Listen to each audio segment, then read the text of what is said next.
Assalamualaikum warahmatullahi wabarakatuh.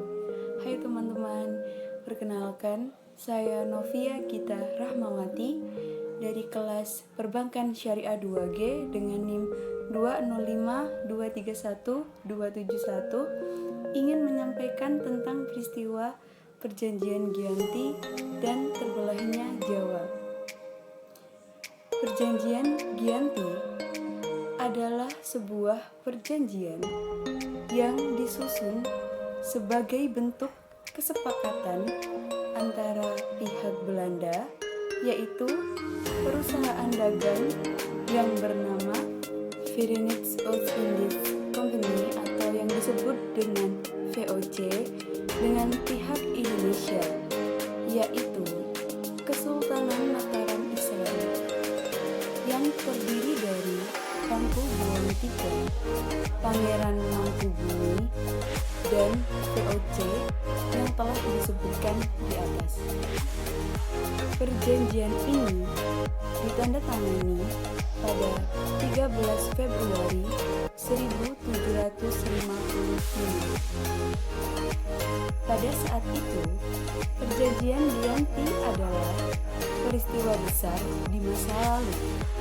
Nama Giyanti diambil dari lokasi perjanjian, yakni di Desa Janti. Tempat tersebut dikenal sebagai Dukuh Kerten, Janti Harjo, Karanganyar. Di masa lalu, perjanjian Giyanti ini dibuat untuk meredam konflik yang telah berlarut-larut.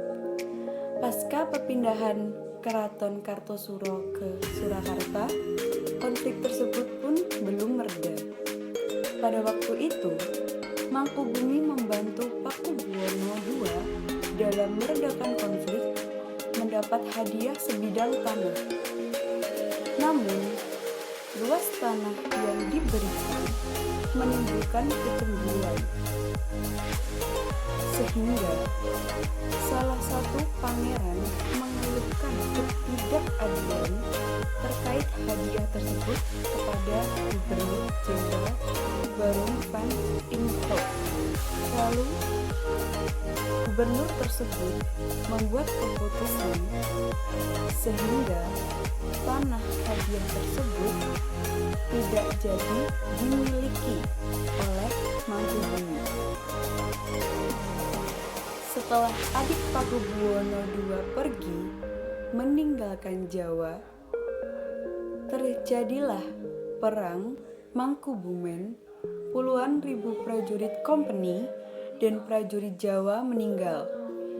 Perlawanan ini membuat Gubernur VOC meminta Nicholas Hertens pada bagian Jawa Utara mengambil sikap. Untuk menyelamatkan daerah kekuasaannya, Nicholas Hertens berunding dengan Pangeran Mangkubumi. Setelah berkali-kali berunding, Nicholas Hertens sepakat dengan hasil akhir perundingan tersebut dikarenakan Pangeran Mangkubumi juga ingin menjadi penguasa tanah Jawa. Pada tanggal 23 September 1754, nota kesalahpahaman VOC dan Mangkubumi terlaksana dan nota tersebut disampaikan pada Pakubuwono III, penerus dari Pakubuwono II. Nota tersebut mengatakan bahwa Pangeran Mangkubumi mendapatkan wilayahnya. Pada 4 November 1754,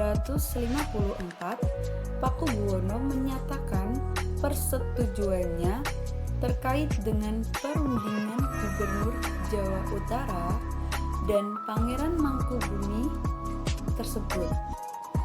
Kesepakatan ini mendorong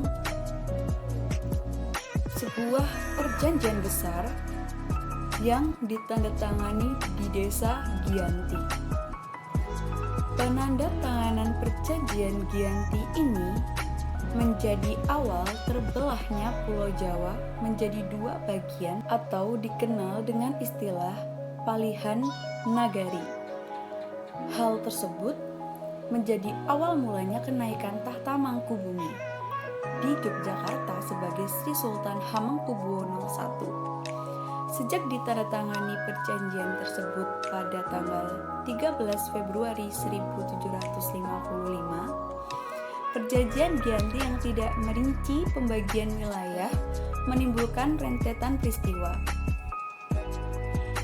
Pasca perjanjian Giyanti, Raden Mas Said yang pernah membantu Pangeran Mangkubumi masih terus melakukan pemberontakan.